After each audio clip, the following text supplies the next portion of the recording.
আসসালামু আলাইকুম, সকলকে আজকের ক্লাসে স্বাগত জানাচ্ছি। তো আজকের ক্লাসটি আমরা একটা ইকুয়েশন থেকে এক্স এর মান বের করে দেখাবো। তো এখানে যে ইকুয়েশনটা দেয়া আছে √x plus √5 equal to √125।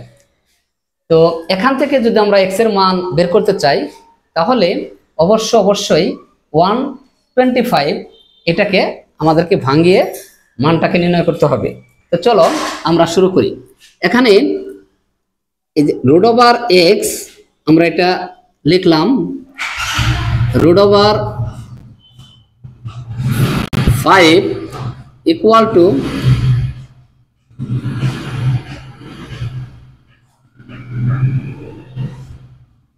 525 into 5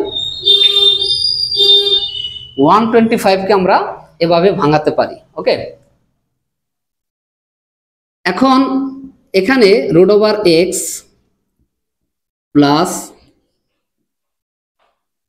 √5 equal to 5 square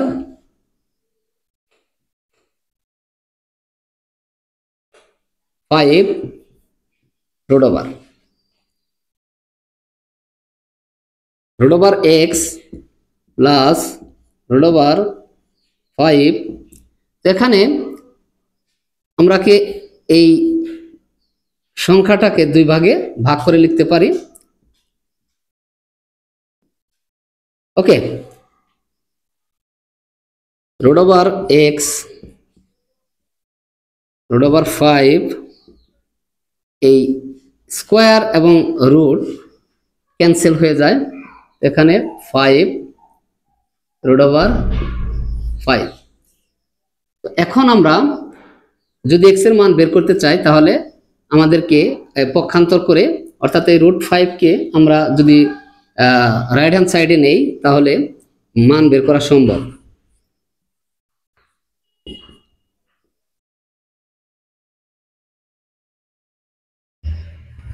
minus √5। ওকে, √5 এখানে 5 মাইনাস √5 অর্থাৎ একটা √5 যদি আমরা এখান থেকে সাবট্রাক্ট করি অর্থাৎ বিয়োগ করি তাহলে এখানে 4 √5 পেয়ে যাই। এখন উভয় পক্ষে যদি আমরা স্কোয়ার করি তাহলে ইজিলি আমরা x এর মানটা পেয়ে যাব 80। x এর মান আমরা এখানে নির্ণয় করলাম 80। আশা রাখি বিষয়টি তোমাদের কাছে ক্লিয়ার হয়েছে। তো ধন্যবাদ সকলকে। আসসালামু আলাইকুম।